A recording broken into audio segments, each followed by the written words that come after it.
In 1951, photographs of footprints were taken on the borders of Tibet by the late Eric Shipton and Dr. Michael Ward. There was no doubt about it. They were unlike anything that either Eric Shipton or I had ever seen or even imagined before.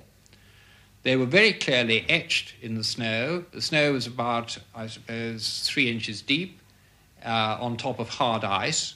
And you can see that there are 5 toes definitely outlined. The big toe here, second there, third there, fourth there, and you can see a small toe there. You can see that the actual track itself is very, very clear-cut.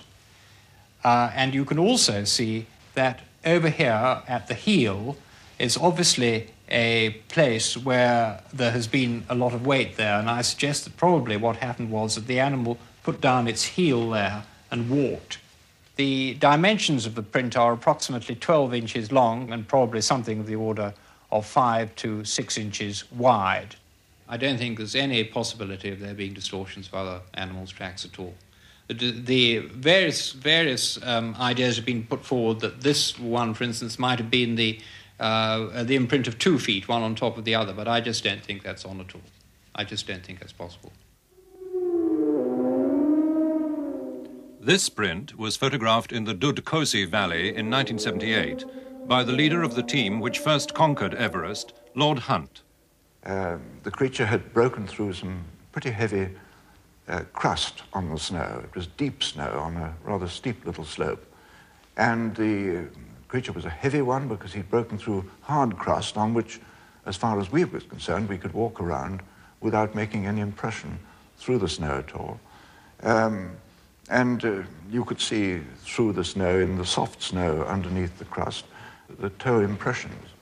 I don't think they were bear tracks because the Sherpas, whenever I've talked to them about this, and in fact when I've been with Sherpas seeing tracks, they have been quite emphatic that these are not bears, that they are Yeti.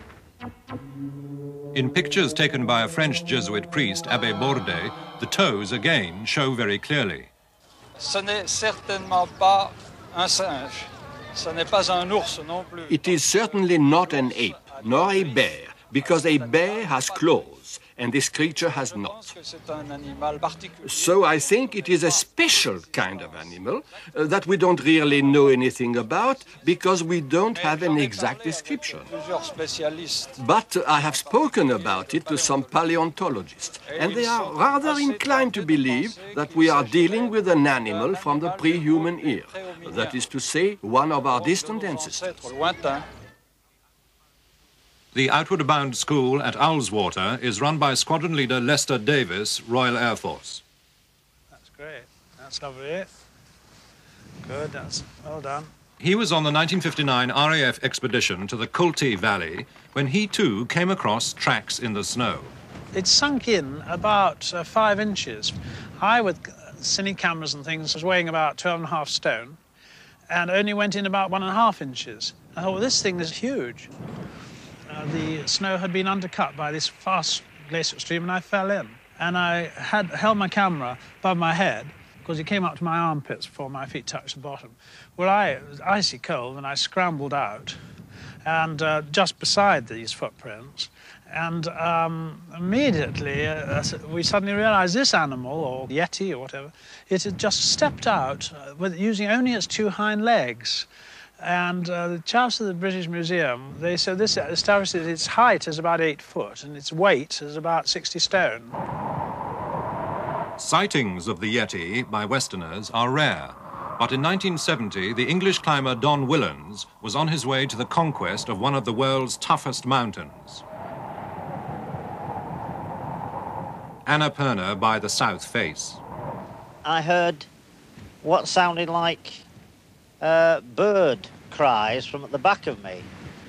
And I looked at the Sherpa and he said, "Yeti coming, Saab."